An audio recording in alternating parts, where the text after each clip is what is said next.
Class 8 के बच्चों, तो एक बार फिर से आप सभी का most welcome on your channel exam immerse. तो आप जानते हो कि आप क्लास 7th में थे और क्लास 7th में जो आपकी एसएस की नई टेक्स्ट बुक आई थी, ठीक है, उसके हम कई सारे वीडियोस अपलोड करते थे, चैप्टर्स के एक्सप्लेनेशन, और बहुत ही लोगों को है ना, काफ़ी सारे स्टूडेंट्स को वो एक्सप्लेनेशन बहुत ही ज़्यादा अच्छा लगा, जिसकी वजह से क्लास 8 में जो बच्चे 7 से होकर आए हैं, बहुत ज़्यादा वीडियो का डिमांड है। बोले कि सर यार आप क्लास 8 के भी जो एसएस के चैप्टर्स हैं उनके एक्सप्लेनेशन लेके आओ। तो गाइज आज के इस वीडियो के अंदर आपने जी सही आपने सोचा, सही आपने समझा, आज के इस वीडियो के अंदर हम लेके आ चुके हैं आपका जो एसएस का ब्रांड न्यू नई टेक्स्ट बुक आई है गुजरात स्टेट बोर्ड की, ठीक है, जो एसएस की नई टेक्स्ट बुक आई है, जो उसका सबसे पहला चैप्टर है, ठीक है, पहला चैप्टर क्या है भाई, establishment of European and British rule in India. भाई साहब, ठीक है, तो सबसे पहले तो मैं आपको चैप्टर का टाइटल क्या है ना भाई, टाइटल वो मैं आपको बता देता हूँ, उसके बाद हम चैप्टर के अंदर जाएंगे और इस बार तो और भी मजा आएगा भाई। ठीक है, पहले आपने देखा था क्लास 7th में तो ठीक ठाक मतलब चल रहा था, पर आपसे ना कसम खा के कहता हूँ क्लास 8 में तो इतना ज़्यादा मजा आएगा, इतना ज़्यादा मजा आएगा कि आपको मैं क्या बताऊँ। ठीक है, चलो तो पहले जो चैप्टर का टाइटल है उसको समझ लेते हैं अपने। ठीक है, टेलीग्राम का लिंक है जहाँ पे सारे बच्चों को जुड़ जाना है, तो लाइव सेशन हमने चालू करेंगे, वहाँ पे भी आपको वीडियोस मिलेंगे। तो टेलीग्राम का जो लिंक है मैं डिस्क्रिप्शन के नीचे दे दूंगा, कमेंट सेक्शन में भी सबसे टॉप के अंदर टेलीग्राम के लिंक आपको मिल जाएंगे। तो फटाफट टेलीग्राम में भी आप हमारे साथ जुड़ जाइए, जिससे होगा क्या, सारे एसएस के चैप्टर आपको सबसे पहले देखने को मिल जाएंगे। एस्टेब्लिशमेंट ऑफ, ठीक है, establishment of European and British rule in India. अब देखो एस्टेब्लिश का मतलब क्या होता है, एस्टेब्लिश मतलब होता है किसी चीज को लाना, ठीक है, किसी चीज को है ना, अपने बोलते हैं ना कि ग्रो करना, उसका मतलब होता है एस्टेब्लिश। तो भारत में किस चीज का ग्रोथ हो रहा है, किसका एस्टेब्लिश हो रहा है भाई, तो यूरोपियन लोगों का एस्टेब्लिशमेंट हो रहा है। ठीक है, अभी नहीं, ये बात हो रही है 1700 की बात हो रही है, 1700 के जब साल हुआ करते थे, आज के तकरीबन 200 साल के पहले की मैं बात बता रहा हूँ आपको। ठीक है, उसी वही चैप्टर ये आपका हिस्ट्री का सबसे पहला चैप्टर है। तो भारत में किस चीज का ग्रोथ हुआ, किस चीज का एस्टेब्लिश हुआ, यूरोपियन लोगों का, यानी कि यूरोपियन लोग है ना। ये देखो, ये यूरोप क्या है भाई, ये यूरोप है, आपको दिख रहा है, ये यूरोप दिख रहा है क्या भाई आपको, यूरोप। तो ये एक यूरोप है। जैसे आप जानते हो कि अपने पूरे वर्ल्ड में टोटल 7 कॉन्टिनेंट्स हैं, कितने भाई, 7 कॉन्टिनेंट हैं, जिसमें से एक यूरोप भी आता है। तो भारत में ये यूरोपियन लोग आने लगे, है ना, इसीलिए क्या चैप्टर का नाम है, एस्टेब्लिशमेंट ऑफ यूरोपियन, है ना। यूरोप में कई सारी कंट्रीज हैं, तो यूरोपियन लोग कहाँ पे आने लगे, इंडिया में आए। और देखो उसके बाद क्या है, एंड ब्रिटिश रूल। अब देखो यूरोप में कंट्रीज बहुत सारी है ना, जैसे यहाँ पे ब्रिटेन है, यहाँ पे फ्रांस है, पोर्चुगल है, हॉलैंड है और ये डेनमार्क है। तो यूरोप में कंट्रीज तो बहुत सारी है ना। यूरोप में से काफी लोग आए, जो लोग आए उनको हम यूरोपियन बोलते हैं, जो यूरोप से इंडिया में आ रहे हैं उनको हम यूरोपियन बोलते हैं। अब आप सोच रहे हो सर क्यों आ रहे हैं, वो सब हम पढ़ेंगे, चैप्टर के डीप में आगे पढ़ेंगे, बस चैप्टर के टाइटल को भी समझो, है ना। तो एस्टेब्लिशमेंट ऑफ यूरोपियन, यानी भारत में जो है ना, ये यूरोपियन से जो होकर लोग भारत में आएंगे उनको हम बोल रहे हैं, वो जो यूरोपियन लोग हैं भारत में। तो भारत में किसका एस्टेब्लिश हो रहा है, यूरोपियन हो रहा है। और साथ साथ में क्या है, and British rule in India. अब देखो ब्रिटिश रूल, ये यूरोपियन तो आए थे, मतलब कई सारी अलग अलग कंट्रीज जो है यूरोप से होकर भारत में आई थी, पर सब नहीं टिक सके मेरे भाई, है ना। देखो जैसे ये यूरोप है, ये पूरा एक यूरोप है। यूरोप मतलब क्या है वो भी बताता हूँ, कॉन्टिनेंट। जैसे आप यहाँ पे देखो, ये अगर पूरा एशिया है, तो एशिया में कौन सी कंट्रीज है भाई, एक तो अपना इंडिया है, बाजू में पाकिस्तान है, ऊपर चाइना है, फिर इधर बांग्लादेश है, श्रीलंका है। तो ये सारी कंट्रीज एशिया के अंदर आती हैं। सिमिलरली कई सारी ऐसी कंट्रीज हैं जो कि यूरोप के अंदर भी आ रही है। इसमें से अगर आप देखो तो कई सारी कंट्रीज आई, पर वो इंडिया में टिक नहीं सकी, है ना, कुछ अलग अलग रीजन से भाई इंडिया में उनका है ना हक नहीं जमा पाए, वो रूल नहीं कर सके। लेकिन जो ब्रिटिश है, यानी कि ब्रिटिश लोग जो है, या फिर आप बोलते जो ब्रिटेन कंट्री है ना, ये कंट्री ने, इंग्लैंड कंट्री ने इंडिया पे अपना हक जमा लिया था, है ना। 17 तकरीबन 1800 के आसपास तो पूरा ब्रिटेन का अपने इंडिया पर हक जम चुका था, है ना, अंग्रेजों का। तो उसी को लेकर अपने इस चैप्टर में पढ़ेंगे, और भाई इनकी जरूरत क्या थी, आखिर आए तो ये क्यों आए, है ना। यूरोपियन जो लोग हैं आखिरकार आए तो इंडिया ही क्यों नहीं है, ये पाकिस्तान साइड क्यों नहीं चले गए थे, या फिर अफ्रीका क्यों नहीं चले गए, ये आए तो इंडिया में ही क्यों आए, उसका कारण क्या है, रीजन क्या है, वो A to Z इस वाले चैप्टर के अंदर हम देखेंगे। इस मैप को भी देख लेना, यहाँ से भी कई सारी चीजें मैं आपको समझाऊंगा। चलो आइए तो चैप्टर को चालू करते हैं। ओके, सबसे पहले जो आपकी टेक्स्ट बुक के जो 6-7 लाइन में आपको इंट्रो दे रखा है, तो इस इंट्रो को अपने देख लेते हैं। तो वो बहुत आसान आपके लिए बना दिया हूँ, बहुत ही आसान बनाया हूँ, मतलब इतना आपको कोई स्कूल में भी आसान करके नहीं देगा, कोई ट्यूशन में भी आसान नहीं करके देगा, इतना ज्यादा आसान मैं आपके लिए बना दिया हूँ। चलो इंट्रो देख लेते हैं। सबसे पहले इंट्रो क्या है भाई, इंडिया सेंटर ऑफ अट्रैक्शन, एकदम सिंपल लिखा मैंने। इंडिया क्या है भाई, है ना, आप अगर देखो तो सदियों से, है ना, सिंस सेंचुरीज, कब से भाई, सदियों से, since centuries India has been the centre of attraction in world, है ना। पूरे अपने दुनिया में अगर देखो तो भारत एक है ना सेंटर ऑफ अट्रैक्शन रहा है, मतलब सभी का ध्यान भारत के ऊपर खिंचा रहा था। कब से, बहुत पहले से ही मैं बता रहा हूँ, आज की बात नहीं है, बहुत पहले से ही सभी कंट्रीज का जो ध्यान है ना वो हरदम भारत पे ही रहता था। और भारत क्या था, सेंटर ऑफ अट्रैक्शन था भाई, सभी लोग इसके ऊपर ध्यान रखते थे। सर ऐसा क्यों, भारत के पास ऐसा क्या था, भारत के पास सर नोरा फतेही थी, भारत के पास आलिया भट्ट थी, भारत के पास कैटरीना कैफ थी, नहीं भाई ऐसी कुछ बात नहीं है। भारत के पास एक्चुअल में क्या था, देखो यहाँ पे भारत का जो कारण था, है ना, जो सभी कंट्रीज का भारत के ऊपर ध्यान था, उसका जो रीजन था, इट्स बिकॉज ऑफ, है ना, इट्स इकोनॉमिक प्रॉस्पेरिटी, है ना।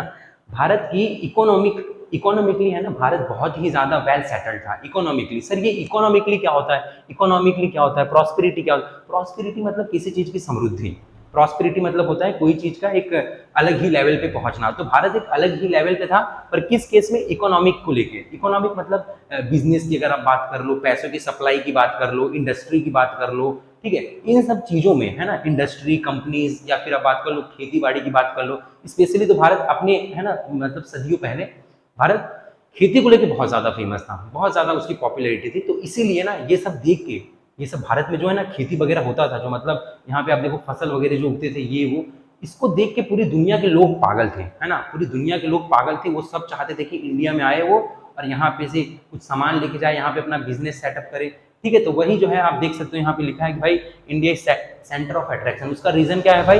भारत की इकोनॉमिक प्रॉस्पेरिटी, यानी कि उसकी एग्रीकल्चरल को लेके या फिर उसके पैसों को लेन देन को लेके, सब कुछ को देख के, है ना, भारत की इकोनॉमिक प्रॉस्पेरिटी जो है, समृद्धि जो है इसका बिजनेस वगैरह को लेके, वो काफी ज्यादा बढ़िया था, इसीलिए लोग का ध्यान यहाँ पे रहता था।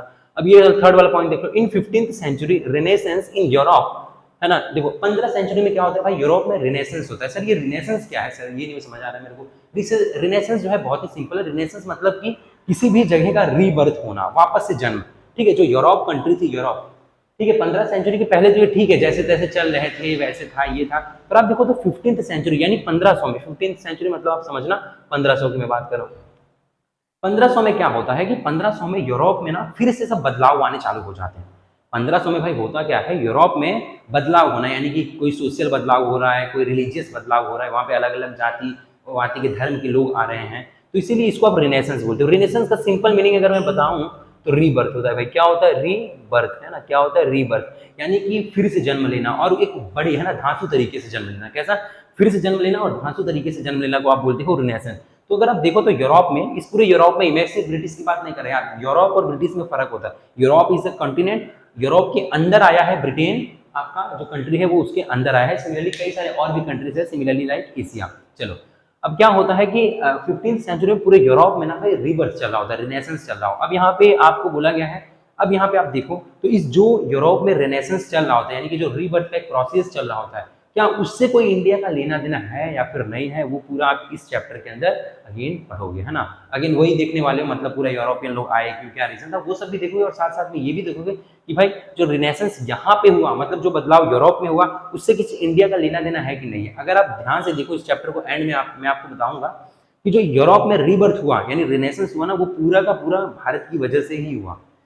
आज यूरोप नहीं होता अगर यूरोपियन भारत नहीं आए होते, है ना। आज यूरोप भी नहीं एक्चुअल में बोल सकता हूँ, बट मैं अगर बात करूँ जो ब्रिटेन, आज इतना आप देखो तो एक काफी, है ना, डेवलप्ड कंट्री है, वो शायद यूरोप का जो ब्रिटेन है ना, ब्रिटिश इंग्लैंड है। आज इंग्लैंड नहीं होता अगर सारे ब्रिटेन के लोग जो हैं वो अगर इंडिया नहीं आए होते, है ना। यहाँ पे आए और सब धन दौलत चुरा के लेके चले गए। सिर्फ और सिर्फ क्या यहाँ पे छोड़ दिया? सॉरी और प्लीज, है ना। वो लोग सिर्फ यही दो शब्द छोड़ के गए, that is the sorry and please. आप कुछ भी गलती कर दो, सॉरी, अरे सॉरी से थोड़ी ना काम बनता है भाई, गलती करना बंद करो, है ना। ये सब जो इनका थैंक यू वगैरह भी छोड़ के चले गए। कौन छोड़ के गया? सब ब्रिटिशर्स छोड़ के गए। चलो वो सब देखेंगे। चलो अब यहाँ पे देख लेते हैं भाई, reasons for the arrival of European in India. ठीक है, नेक्स्ट जो आपका बुलेट पॉइंट है आपके टेक्स्ट बुक में, आप टेक्स्ट बुक को रिफर करते रहना। क्या है भाई? Reasons for the arrival of Europeans, है ना। यूरोपियंस को आखिरकार भारत आने की जरूरत क्या पड़ी, है ना। जैसे कि मैंने आपको बताया कि भाई यूरोपियंस आ रहे थे और भारत में मतलब खुद की, है ना, आप लोग देखो तो रूल जो है, पावर जो है एस्टेब्लिश कर रहे थे। पर सर यूरोपियंस को यहाँ पे आने की जरूरत क्या पड़ी? आप अगर देखो तो यूरोपियंस जो है वो ये पूरा यूरोप है, तो यूरोप यहाँ से होगी, यहाँ से वो इंडिया आते थे। इतना डिस्टेंस ट्रैवल करने की जरूरत क्या है? कुछ लोग बोलेंगे सर ये तो इतना छोटा ही है। नहीं भाई, वो अगर मैप में आप अगर देखोगे, एक्चुअल में अगर आप देखो तो वो बहुत ज्यादा डिस्टेंस है, ठीक है। तो यहाँ से यहाँ तक एक्चुअल में आने की जरूरत क्या थी सारे यूरोपियंस को? भाई आ क्यों रहे थे, वही अपनी इस पैराग्राफ में पढ़ लेते हैं। चलो तो यहाँ पे देखो, इन 1453 टर्की कॉन्कर्ड कॉन्स्टेंटिनोपल। ठीक है, कॉन्स्टेंटिनोपल हाल में इस्तानबुल है। अगर आप कॉन्स्टेंटिनोपल को मैप में देखना चाहते हो गूगल मैप में, तो आप इस्तानबुल सर्च मारो, दैट इज द कॉन्स्टेंटिनोपल। अब वो कॉन्स्टेंटिनोपल है जिसको कि इस्तानबुल बना दिया गया। क्यों ऐसा हुआ, क्या हुआ, मैं आपको बताता हूँ, डोंट वरी। चलो तो टर्की ने क्या किया भाई 1453 के अंदर, ठीक है, 1453 के अंदर टर्की ने क्या किया, कॉन्स्टेंटिनोपल को हरा दिया। और कॉन्स्टेंटिनोपल देखो तो एक्चुअल में क्या था, कॉन्स्टेंटिनोपल जो है वो भारत और यूरोप के, भारत और जो यूरोपियन कंट्रीज है ना कई सारी जहाँ पे क्रिश्चियन लोग रहते हैं यूरोप में, ठीक है, आप जानते हो कि इंग्लैंड में से वो क्रिश्चियन लोग ही रहते हैं एक्चुअल में, हॉलैंड हो गया चाहे पोर्तुगल लोग हैं, सब यहाँ पे ज़्यादा करके क्रिश्चियन लोग होते हैं।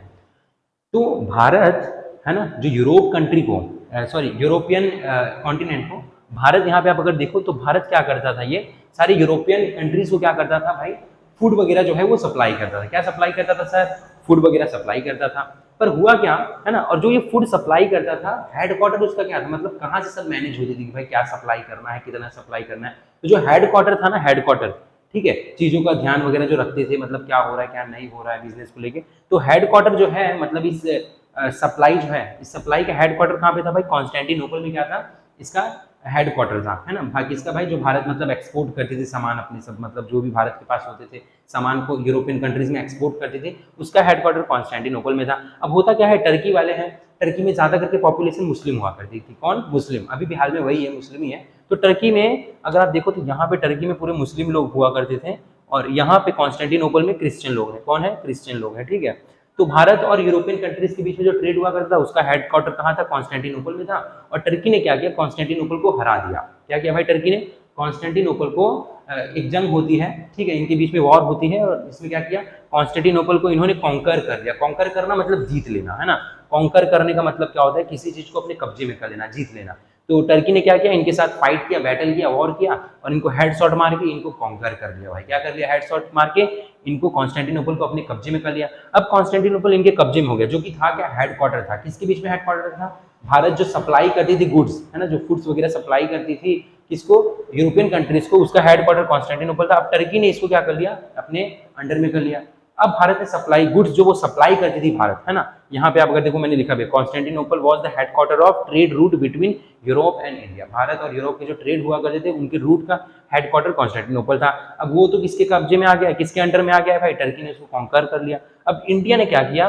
फ्लो जो गुड सप्लाई करती थी उसको बंद कर लिया, क्योंकि हेडक्वार्टर ही अब देखो बिछड़ गया है ना। हेडक्वार्टर ही अब, जैसे मान लो तुम्हारी स्कूल है, अगर मैं तुम्हारे प्रिंसिपल को ही आके मान लो, है ना, ऐसे नहीं, मैं नहीं कुछ कर रहा हूँ, just I am giving you example, ठीक है। कोई बोलेगा अरे सर मैं आपने प्रिंसिपल से बोल देना है, ठीक है भाई, चलो देख लेंगे, चलो यहाँ पे ध्यान दो, सिंपल। जैसे मान लो तुम्हारी स्कूल है, अगर तुम्हारी स्कूल में तुम्हारा प्रिंसिपल ही ना रहे, मैं आया और तुम्हारे प्रिंसिपल को हेडशॉट मार देता हूँ, तो आप मेरे को बताओ कि आपकी स्कूल चलेगी? नहीं चलेगी ना यार। प्रिंसिपल एक चाहिए, स्कूल को चलाने के लिए प्रिंसिपल चाहिए। सिमिलरली अगर आप कोई ट्रेड कर रहे हो तो उसके ट्रेड के बीच में क्या चल रहा है क्या नहीं चल रहा है उसके लिए हेडक्वार्टर चाहिए। अब कॉन्स्टेंटिनोपल तो टर्की के कब्जे में हो गया, तो भारत ने क्या कर दिया? जो यहाँ पे गुड को फ्लो करती थी, सप्लाई करती थी, दैट मीन्स, ठीक है, गुड्स मतलब सामान। एक गुड मतलब वेरी गुड नहीं है ना, बच्चों को टेस्ट में 5 स्टार मिलते हैं, वेरी गुड मिलते हैं, वो वाला गुड नहीं है भाई। तो अब जो भारत गुड को सप्लाई कर रहा था ना कॉन्स्टेंटिनोपल में, उसको क्या कर दिया उन्होंने? बंद कर दिया, क्योंकि हेडक्वार्टर ही गायब हो गया भाई। तो अब पता कैसे चलेगा कितना गुड सप्लाई हुआ कितना नहीं हुआ, ठीक है। तो क्या किया? भारत ने सप्लाई बंद कर दिया। अब देखो यूरोपियन को, पर ऑब्वियस सी बात है, ये जो इंडियन गुड्स हुआ करते थे, ठीक है, इंडियन के जो भी गुड्स हुआ करते थे, सामान जो कि इंडिया यूरोप में भेजता था, उनको भी इसकी बहुत ज्यादा जरूरत थी। किसकी? यूरोपियंस को। Europeans were in dire need of Indian spices. अगर आप देखो तो भारत के जो भी मसाले थे, स्पाइसेस मतलब क्या होता है सर? स्पाइसेस मतलब होता है मसाला, बुक में लिख लेना, स्पाइसेस मतलब क्या होता है? मसाला। तो भारत के जो भी मसाले वगैरह हुआ करते थे ना, वो यूरोपियन को भाई बहुत ही ज्यादा, है ना, उसके लिए वो लोग मतलब डायर नीड, मतलब समझ रहे हो, बहुत ही ज्यादा नीड हुआ करती थी। किसको? यूरोपियंस को। सर ऐसा क्यों? अब देखो तो यूरोप जो है, यहाँ पे ना यूरोप जो है एकदम कोल्ड रीजन है, मतलब यहाँ पे ठंडी वगैरह बहुत ज्यादा पड़ता है। कैसा रीजन है भाई? लिख देता हूँ मैं यहाँ पे, कोल्ड रीजन है। यहाँ पे ठंडी वगैरह बहुत ज्यादा पड़ता है, जिसकी वजह से ये एग्रीकल्चरल के लिए ना, मतलब बोलते हैं खेती बाड़ी के लिए इतना ज्यादा सुटेबल नहीं है। यहाँ के जो एरियाज है खेती बाड़ी को लेकर इतना ज्यादा सुटेबल नहीं है, या फिर यहाँ पे आप देखो तो हर तरीके के क्रॉप्स वगैरह नहीं हो सकते हैं, ठीक है। सुटेबल नहीं है ऐसे नहीं बोल सकते हैं, बट फिर भी अगर आप देखो तो हर तरीके के क्रॉप्स जो कि इनको रिक्वायरमेंट है वो नहीं हो सकते थे, ठीक है, उस समय, या फिर इनके पास ज्यादा करके फार्मर्स भी नहीं थे, आप सब एक तरीके से सोच लो।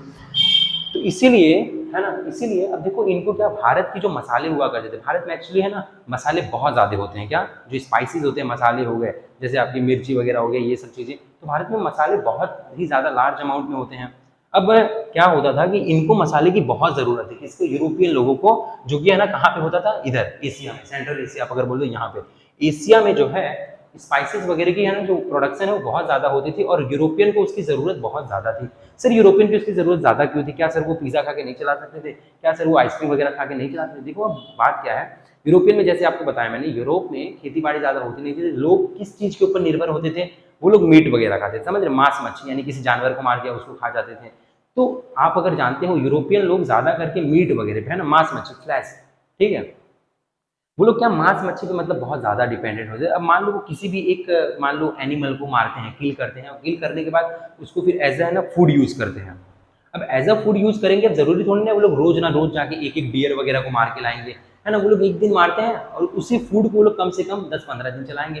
पर वो 10-15 दिन चले, वो 10-15 दिन तो तब चलेगा अगर आप उसको सही से बचा के रखोगे तब, है ना, तब तो फ्रीज वगैरह था नहीं, ठीक है, आप बोलोगे सर फ्रीज में रख दीजिए, तब तो फ्रीज वगैरह था नहीं। अगर आप उसको सही से बचा के रखोगे तो ही तो वो जो है आपका मतलब पर्टिकुलरली अगर मान लो किसी एक जानवर को मारा तो 10-15 दिन चलना चाहिए। तो वो लोग क्या करते थे उसके ऊपर स्पाइसेस, है ना, पहले जब भारत सप्लाई करता था वो लोग के पास एक ही तरीका था, वो मसाले को क्या करते थे उसके ऊपर, इसके ऊपर जो भी मीट वगैरह होता था उसके ऊपर लगा के रख देते थे और वो काफी लंबे समय तक टिक जाता था मसाला, मतलब उसके ऊपर कोई भी बैक्टीरिया वगैरह नहीं आते थे और वो ना ही खराब होता था, ठीक है, क्या नहीं होता था, वो खराब नहीं होता था। क्यों खराब नहीं हो रहा है? क्योंकि सब मसाले लगा दिए। अब भाई तीखा चीज कौन बैक्टीरिया खाना पसंद करेगा, तो इसीलिए जो उनके मीट वगैरह हैं मांस मच्छी वो सड़ते नहीं थे, है ना। तो यहाँ पे आप देखो तो स्पाइसेस का एक्चुअल में काम क्या होता था और यूरोपियन को स्पाइसेस की इतनी जरूरत क्या क्यों थी। तो आप अगर देखो तो यहाँ पे लिखा हुआ है भाई, मैंने लिखा हुआ है दे फाउंड, ठीक है, यहाँ पे एक्चुअली मैंने वो पॉइंट नहीं इंक्लूड किया बट मुझे वहां पे लिखना चाहिए था और आपके टेक्स्ट बुक में है, आपके टेक्स्ट बुक में आप देख लेना, ठीक है। they were in dire need of Indian spices, the reason is that by these spices they would use these spices to protect, है ना, या फिर आप बोल दो टू प्रिवेंट their meat, है ना, अपनी मीट को बचाने के लिए, प्रिवेंट करने के लिए, प्रोटेक्ट करने के लिए वो लोग क्या करते थे भाई, जो स्पाइसेस होता था, है ना, जो स्पाइसेस होता था उसके ऊपर अप्लाई करते थे, मतलब जो भी वो लोग का मीट वगैरह होता था उससे क्या होता था भाई वो काफी लंबे समय तक प्रिवेंट रहता था, प्रिजर्व करके उसे रखते थे, ठीक है। चलो अब अपने देख लेते हैं इंडिया एक्सपोर्टेड, चलो यहाँ पे ये भी बताया गया है इसी वाले रीजंस जो है इंडिया क्या क्या एक्सपोर्ट करता था वो भी अपने देख लेते हैं। यहाँ पे मैंने लिखा हुआ है इंडिया एक्सपोर्टेड CSS इनटू, ठीक है, कैसिंटू, यहाँ पे मैंने क्या लिखा है कैसिंटू, आपको याद रखना है, ठीक है, कै सी मतलब क्या है, SS मतलब एस, कैस इनटू, कैसिंटू, ठीक है, कैसिंटू, कैसिंटू क्या एक्सपोर्ट करता था इंडिया, कैसिंटू, कैसिंटू याद रखना है, इंडिया क्या एक्सपोर्ट करता था, कैसिंटू, कैसिंटू है क्या सर, सी मतलब हो जाएगा आपके यहाँ पे कॉटन, ठीक है, कॉटन क्लोथ्स यानी कॉटन के कपड़े वगैरह भी इंडिया वहाँ पे एक्सपोर्ट करता था, कॉटन क्लोथ्स हो जाएगा, एस मतलब स्पाइसेस, एस मतलब सिल्क, ठीक है, CSS इनटू कैसिंटू, CSS इनटू कैसिंटू, सी मतलब क्या हो जाएगा कॉटन, एस मतलब स्पाइसेस, एस मतलब सिल्क, आई मतलब इंडिगो, इंडिगो क्या होता है सर, मेरे को तो नहीं पता इंडिगो क्या होता है, सिल्क मतलब तो सभी को पता है, होप करता हूँ, silk is a kind of a fibre, है ना, एक तरीके का थ्रेड होता है, धागा होता है जिससे अलग अलग टाइप के साड़ीज वगैरह बनते हैं। स्पाइसेस तो पता ही मसाला होता है, कॉटन सभी को पता है, रू होता है। अब आई क्या होता है इंडिगो, इंडिगो जो है एक ऐसा प्लांट होता है जिसमें से कलर ऑब्टेन होता है, ठीक है, आप इसको कलर के लिए यूज कर सकते हो ना, डाई के लिए, मतलब आपको कपड़े कलर करने हैं, ये कलर कर रहे हैं तो इंडिगो वो हो गया, ठीक है। एक सेकंड भाई अगर ये हिल रहा है तो चलो ठीक है भाई,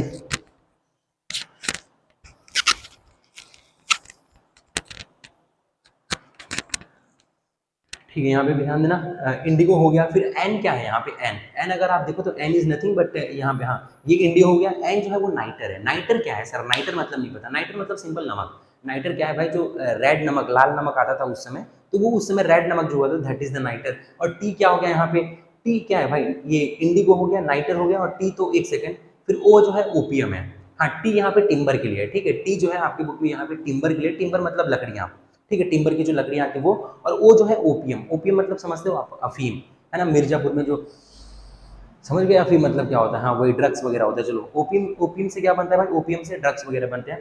तो कैसिंटू आपको याद रखना है, copper, spices, silk, indigo, nitre और टिम्बर और ओपियम, तो ये जो है इंडिया एक्सपोर्ट करती थी, किसको एक्सपोर्ट करते थे, यूरोपियन कंट्रीज को, है ना। स्पेशली देखो तो स्पाइसेस के लिए ही आए थे सारे यूरोपियंस, क्योंकि आप जानते हो कि भारत में स्पाइसेस बहुत ज्यादा होता था, और जो कोल्ड रीजन्स वाली आप देख लो यहाँ पे वो हैं, कोल्ड रीजन्स वाली जितनी भी कंट्रीज हैं उनको स्पाइसेस की बहुत ज्यादा जरूरत हुआ करती थी। तो ये लोग ने क्या सोचा, अगर इंडिया जाएंगे, है ना, वहां से खुद के लिए भी स्पाइसेस ले लेंगे और वहीं पे धंधा चालू कर देंगे, हम लोग सबको स्पाइसेस बेचेंगे तो हम लोग का फायदा बहुत होगा। तो अब क्यों आते हैं वो सब देखते हैं अपने, ठीक है, वो एक्चुअल में तो रीजन यही था, मैंने आपको बता ही दिया।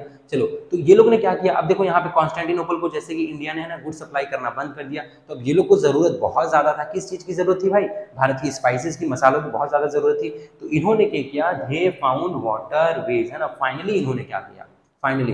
अब भाई ऑब्वियस बात है, जमीन पर से जो देखो पहले क्या होता था, जब इंडिया एक्चुअल में जब कॉन्स्टेंटिनोपल हेडक्वार्टर हुआ करता था, बाद में टर्की ने हरा दिया वो अलग चीज है, बट जब हुआ करता था तो इंडिया क्या करता था, अपने गुड को यहाँ से सप्लाई करता था। ठीक है, ये रहा टर्की आप देख सकते हो, और यहाँ पे मैंने कॉन्स्टेंटिनोपल बनाया। टर्की क्या करता है, कॉन्स्टेंटिनोपल को अपने अंडर में कर लेता है। हेडक्वार्टर गायब हो गया, तो इंडिया पहले क्या करती थी, जब हेडक्वार्टर था कॉन्स्टेंटिनोपल तब इंडिया यहाँ से सब फूड भेजती थी सारे अलग अलग यूरोपियन कंट्रीज में ना, यहाँ से यहाँ सारी यूरोपियन कंट्रीज में जो है हेडक्वार्टर कॉन्स्टेंटिनोपल तब था।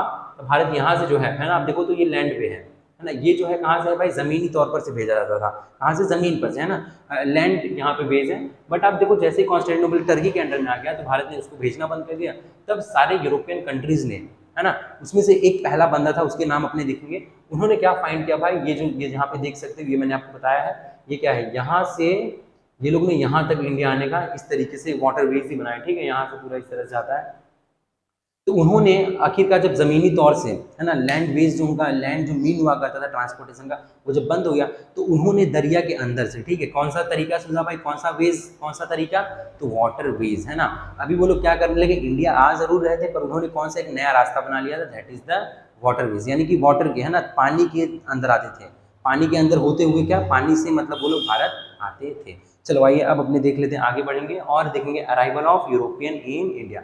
अब फाइनली जो है तो वो लोग ने तरीका तो भाई ढूंढ लिया, मैंने आपको बता दिया तरीका जो है वो लोग ने ढूंढ लिया, कहाँ से आ रहे हैं वो लोग, पानी में से आ रहे हैं, वाटर वेज से आ रहे हैं।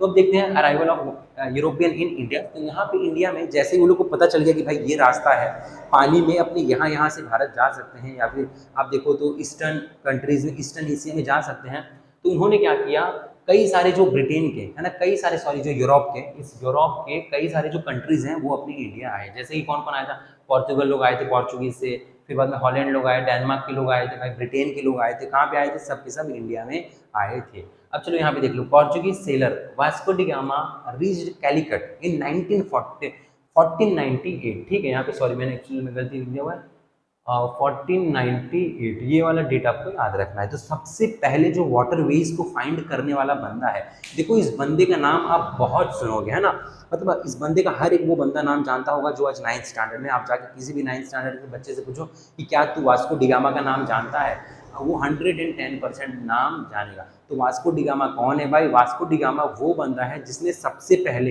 है ना, जब इंडिया ने लैंड रूट से गुड्स को एक्सपोर्ट करना बंद कर दिया था, तो जो इनकी ज़रूरत थी स्पाइसेस की, सबसे पहले इंडिया का जो रास्ता खोजा था, है ना, वाटरवेज के थ्रू इंडिया का जिसने सबसे पहले रास्ते को फाइंड किया था, that person was Vasco da gamma. और कब, इन 1498, 1498 के अंदर। ठीक है, जब 1500 होने में 2 साल बाकी था, 1498 में फाइनली वास्को डी गामा ने क्या किया था, वाटरवे, है ना, यहाँ पे आप देख सकते हो वाटरवेज उन्होंने फाइंड कर लिया था। क्या, कहाँ से कहाँ तक, यूरोप से अफ्रीका, पहले यूरोप से अफ्रीका, है ना, आप देखो यूरोप से होते हुए पहले अफ्रीका, फिर अफ्रीका से यहाँ पे एशिया, है ना, यूरोप है, ये अफ्रीका एक और कॉन्टिनेंट है और ये एशिया, तो यूरोप से अफ्रीका और अफ्रीका से एशिया फाइनली। तो ये जो वाटरवेज का रास्ता है, ये जो रास्ता मैंने आपको बताया, ठीक है, वाया वाया, है ना, इसको किसने सबसे पहले किसने फाइंड किया था भाई, तो वास्को डी गामा। और वास्को डी गामा जो है सबसे पहले कहाँ पे पहुंचा था, मतलब वाटरवेज से जब वो होके एशिया में गया, तो एशिया में सबसे पहले वो कहाँ पहुंचा, इंडिया के कैलिकट में। ठीक है, ये आपका देखो तो यहाँ पे ये भारत है और यहाँ पे जो है वो कोलकाता आता है। ठीक है, कोलकाता यहाँ पे वेस्ट बंगाल, तो इंडिया के कैलिकट में ये सबसे पहले जो है वो पहुंचा था। कहाँ पे, इंडिया के कैलिकट, यानी कैलिकट तब हुआ करता था, राइट नाउ इट्स कोलकाता। तो इंडिया के कैलिकट में सबसे पहले पहुंचे थे वास्को डी गामा। चलो बहुत बढ़िया, अब अपने कुछ पढ़ लेते हैं जो अलग अलग मतलब यूरोपियन कंट्री से अलग अलग, है ना, कंट्री के लोग आते हैं। आप देखो तो यूरोपियन की जितनी भी कंट्रीज हैं उसमें कई कुछ जो सम कंट्रीज जो हैं वो इंडिया विजिट करती हैं, वो चाहते हैं कि वो भी इंडिया में अपना धंधा डालें, है ना। ऑब्वियस सी बात है, देखो कोई एक धंधा बहुत ज़्यादा अच्छा चल रहा है तो कई लोग उस पर हाथ मारते हैं। तो सिमिलरली यहाँ पे भी क्या हुआ, जो यूरोप के अलग अलग कंट्रीज हैं वो सब लोग इंडिया पे आके अपनी, है ना, कंपनी बनाना चाहते थे और हाथ मारना चाहते थे, पर एक्चुअल में सब नहीं हाथ मार सके। सिर्फ एक ही कंट्री हाथ मार पाया था, that is the Britain. Britain ही सिर्फ इंडिया पे आके अपना कब्जा जमा सका, बाकी सब तो धीमे धीमे उनके सबके सुपड़े साफ हो गए। ठीक है, तो सबसे पहले जो है अपने देखते हैं पोर्चुगीज से चालू करेंगे। ऑब्वियस बात है, सबसे पहले पोर्चुगीज लोग आए ही थे। क्यों सबसे पहले पोर्चुगीज आए थे, क्योंकि अगर आप देखो तो ये जो वास्को डी गामा है ना, वो एक पोर्चुगीज सेलर था। सेलर मतलब जो नई वो क्या बोलते हैं उसको हिंदी में, सेलर मतलब जो नाव वगैरह चलाते हैं। ठीक है, नदी में जो नाव चालक होते हैं वो। तो पोर्चुगीज का ही बंदा था ना, वास्को डी गामा कहाँ का था, पोर्चुगीज का ही था। तो ऑब्वियस सी बात है भाई, वो पोर्चुगीज से आया तो उसने अपने बाकी जो इसके दोस्त लोग हैं सब जानते ही होंगे कि भाई ये वास्को डी गामा गया है, तो वो वापस आया होगा और सबको बताया होगा, है ना, इंडिया को जाके वापस आया होगा और सबको बताया होगा चल भाई मेरे को रास्ता पता चल गया, अपने सब चलेंगे और क्या करेंगे अभी इंडिया पे अपना, है ना, हक जमाएंगे, क्या जमाएंगे, हक जमाएंगे। पर भाई ऐसा कुछ होता नहीं है, पोर्चुगीज धीमे धीमे उनके सुपड़े साफ होते नहीं, ऐसा नहीं है नहीं जमा पाती है, ऑब्वियस सी बात है पोर्चुगीज भी जमाती है भाई अपने रूल, बट ज़्यादा करके जो इम्पैक्ट भारत पे पड़ता है ना वो ब्रिटेन लोगों का पड़ता है, ये साले बड़े चालाक होते हैं भाई। ठीक है, आप आगे जो है आप अभी आगे इसके अंदर पढ़ोगे इसी वाले चैप्टर के अंदर कि ब्रिटेन जो है मतलब यार एक अलग लेवल के ही वो कंट्री थी, अलग लेवल के ही लोग थे, क्योंकि ब्रिटेन ने ये लोग ने किया क्या था ना, ये लोग के पास सिर्फ और सिर्फ 7,000 की सेना थी, अपने पास 50,000 की सेना थी, जो कि बैटल ऑफ बक्सर हुआ था। आगे अपने पढ़ेंगे, जस्ट एक मैं आपको हाईलाइट दे रहा हूँ कि ब्रिटेन कितनी स्ट्रांग लोग हैं, ब्रिटेन के जो लोग हैं वो लोग कितने आप देखो तो उनके है ना वो स्ट्रेटेजिकली उनका माइंड जो है बहुत ज़्यादा काम करता है भाई। तो इनके पास सिर्फ 7,000 का सेना था, अपने इंडिया के पास 50,000 का सेना था। आप विश्वास नहीं करोगे वो 7,000 की जो ब्रिटिश की सेना है, बैटल ऑफ बक्सर जब हुआ था जिसके अंदर 7,000 सेना से ब्रिटिश ने क्या किया था, 50,000 सेना को परास्त कर दिया था। भारत के 50,000 की सेना को क्या किया था इन्होंने, परास्त कर दिया था, किसने, ब्रिटिश ने, सिर्फ 7,000 की सेना। तो आप दिमाग लगा सकते हो भाई, देखो 7,000 कहाँ है, 7,000 कहाँ है और 50,000 कहाँ है ना, बहुत वास्ट डिफरेंस भाई, बहुत ही ज़्यादा बड़ा डिफरेंस है। मान लो ये दो बंदे और आपके सामने 200 ला के मैं रख दूँ तो ऑब्वियस बात है दो नहीं जीत सकते हैं, पर यहाँ पे ये वाला काम जो है जीतने का काम है दो को किसने कर दिया था, ब्रिटेन ने कर दिया था। तो आगे अपने देखेंगे ऑब्वियस बात है। चलो अब पोर्चुगीज़ के बारे में कुछ पढ़ लेते हैं भाई, पोर्चुगीज़ के बारे में पढ़ लेते हैं। चलो तो सबसे पहले अच्छा बाजू में लिखा है फिरंगी, आपके टेक्स्ट में फिरंगी क्या है भाई, फिरंगी ऐसे जो फिरंगी उड़ाते हैं आसमान में वो है क्या, नहीं, फिरंगी मतलब होता है फॉरेनर्स, फिरंगी मतलब होता है फॉरेनर, वाइट पीपल, जो उज्जर कलर के लोग होते हैं ना, वाइट कलर के, फॉरेंगी, फिरंगी मतलब क्या होता है, फॉरेनर होता है भाई। चलो तो पोर्चुगीज़ के बारे में देखते हैं, पोर्चुगीज़ के बारे में। Vasco da gamma came Calicut in 1498 जी, तो पहले मैंने आपको बता दिया, तो वास्को डी गामा पोर्टुगीज के सबसे पहला बंदा था जो कि आया था, इनफैक्ट ये सबसे पहला ही बंदा था जिसने वाटरवेज फाइंड किया था। तो Vasco da gamma came Calicut in 1498, ठीक है। और उस समय कौन हुआ करता था, सबसे पहले आए कहाँ थे, वो कैलिकट में आए थे, कैलिकट में आए थे। और उस समय कैलिकट का राजा कौन था भाई, राजा कौन था, समुद्रिक थे। कौन था राजा, देखो नाम याद नहीं रखना, मैं आपको सिंपल बता देता हूँ। Vasco da gamma, Vasco da gamma, है ना, मेरे को ऐसे निकल जाता है वास्को डी माका चलो कोई बात नहीं। वास्को डी गामा जो है वो कहाँ से होके आए थे भाई, वास्को डी गामा जो है वो वाटरवे से है, वास्को डी गामा जो है वो समुद्र से होके कैलिकट आए। एक बार ध्यान फिर से कान खोल के सुनना, वास्को डी गामा समुद्र से, वास्को डी माका हो जाता है, या मेरे को, मैंने ये जो स्लिप ऑफ टंग है ना, मेरे से ट्यूशन में भी हो जा रहा था, मतलब बच्चे बड़े वो हो मतलब उतावले से हो गए कि अभी सर क्या बोल रहे हो तुम, वास्को डी माका, वास्को डी माका नहीं, वास्को डी गामा। चलो वास्को डी गामा ध्यान से सुना, वास्को डी गामा समुद्र से होते हुए जाते हैं कैलिकट, और किससे मिलते हैं, राजा समुद्रिक से, है ना, देखो नाम मतलब अभी याद हो गया। वास्को डी गामा समुद्र से गए, किससे मिले, समुद्रिक। वास्को डी गामा समुद्र से गए, किससे मिले, समुद्रिक। समुद्रिक कौन है, जमोरिन है, तो इसके जमोरिन है बंगाल के। सर ये जमोरिन क्या होता है, जमोरिन मतलब किंग होता है, जमोरिन मतलब क्या होता है भाई, जेमोरिन मतलब होता है राजा, ठीक है। उस किंग मतलब वेस्ट बंगाल के जो राजा हुआ करते हैं उनको आप जेमोरिन बोलते हो। जैसे आप जानते हो कि दिल्ली में जो भी राजा हुआ करते थे तो उनको आप सुल्तान बोलते थे ना, क्लास 7 में आपने पढ़ा था दिल्ली के सुल्तान, ठीक है। तो सिमिलरली जो वेस्ट बंगाल के हुआ करते थे वो क्या होते थे, जेमोरिन उस समय। चलो तो पोर्तुगीज का जो सेलर है, कौन सा सेलर, वास्को डी गामा समुद्र से होकर गया, किससे मिला, समुद्रिक से, समुद्र से गया समुद्रिक से मिल गया। उस समय समुद्रिक क्या था, ये वेस्ट बंगाल का किंग था, है ना, वेस्ट बंगाल को रूल करा था। अब समुद्रिक ने क्या किया ना भाई, समुद्रिक ने क्या किया, जैसे ही वास्को डी गामा गया अलाउ कर दिया, क्या कर दिया, उसको अलाउ कर दिया पोर्चुगीज को, मतलब वास्को डी गामा गया और वहां से उससे परमिशन लेता है कि भाई क्या हम भी यहाँ पे धंधा कर सकते हैं, अपनी कंपनी खड़ी कर सकते हैं क्या स्पाइसेस की। देखो वो बड़ा चालाक था, स्पाइसेस की कंपनी खड़ी करता, पहले छोटे मोटे व्यापार करता, फिर वो अपनी कंट्री को पूरे मतलब क्या करते वो लोग कि जितना भी स्पाइसेस का धंधा है वो पूरा अपने कब्जे में कर देते हैं। फिर वो लोग क्या करते हैं, स्पाइसेस के धंधे को कब्जे में करके, अब देखो भारत का ही स्पाइसेस कंपनी वो लोग ने खड़ी की, स्पाइसेस भारत के कंपनी वो लोग की हो जाती, वो लोग सभी जगह सभी अलग अलग कंट्रीज में बेच के पैसे खूब कमाते हैं, कौन, सारे यूरोपियन वाले, है ना। तो ये गलती एक्चुअली समुद्रिक ने क्या किया, समुद्रिक ने बोला कि हाँ कोई बात नहीं, है ना, पोर्तुगीज को जो है अपने वास्को डी गामा, उसको समुद्रिक ने क्या बोला, कोई बात नहीं भाई तुम यहाँ पे अपना धंधा डाल सकता है, स्पाइसेस के तेरे को यहाँ पे बिजनेस करने हैं तो तू कर। अब सर उन्होंने परमिशन क्या क्यों दिया, देखो एक ही चीज़ के लिए परमिशन दिया, क्योंकि वो राजा चाहते थे कि अगर मैं इनको परमिशन दे दूंगा तो मेरा कुछ स्ट्रेंथ बन जाएगा, है ना, क्या बन जाएगा, मेरा मतलब मैं ताकतवर हो जाऊंगा। ताकतवर कैसे, मतलब होगा क्या, ये इनको अलाउ कर देंगे बिजनेस करने के लिए स्पाइसेस का, वहाँ पे बड़ी बड़ी बिजनेस खुलेंगी कहाँ पे, वेस्ट बंगाल में, और वहाँ पे उनका नाम होगा कि अरे ये राजा तो बड़े ताकतवर है, राजा ने ये कर दिया वो कर दिया, ये फॉरेन बिजनेस कर रहे हैं। तो इसीलिए ना मतलब राजा ने क्या किया, उसको अलाउ कर दिया ट्रेड करने के लिए। अब देखो होता क्या है, धीमे धीमे पोर्तुगीज करने क्या लगे, मतलब वो पोर्तुगीज का तो भाई यही ये लोग का चाल ही था, सारे यूरोपियंस लोग का यही मतलब इंटेंशन ही था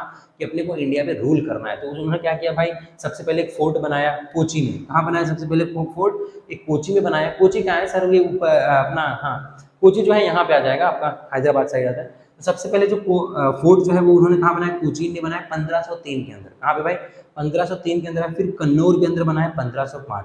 देख रहे हो आप, जस्ट 5 साल बाद है ना, 1498 यहाँ पे अगर देखो तो 1498 में आया, धीमे धीमे बिजनेस किया।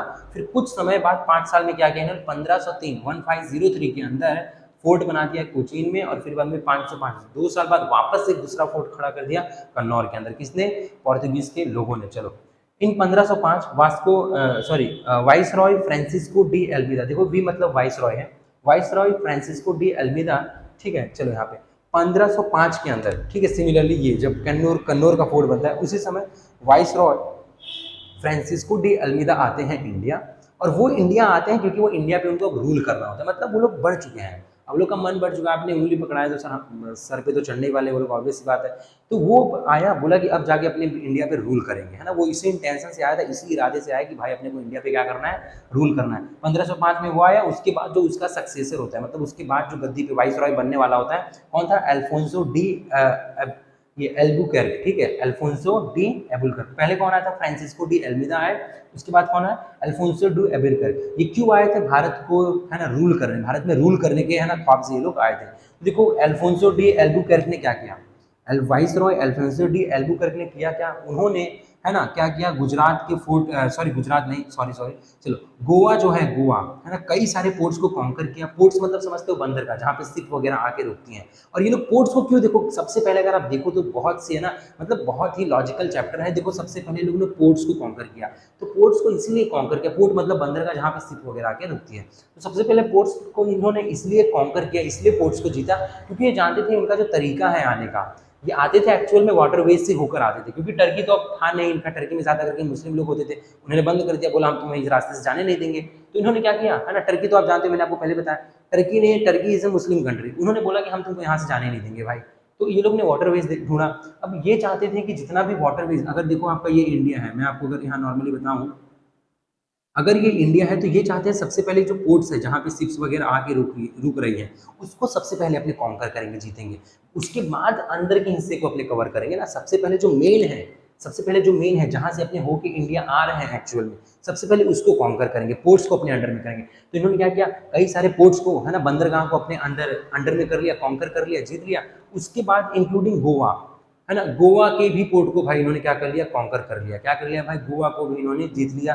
चलो आगे देखते हैं, गोवा धर कैपिटल, चलो गोवा को भी जीत लिया। अब गोवा को भी जीत लिया तो देखो यहाँ पे कुछ समय बाद, 20 साल बाद, 1530 के अंदर, ये वाला याद रखना है भाई, एमसीक्यू वेरी इंपॉर्टेंट।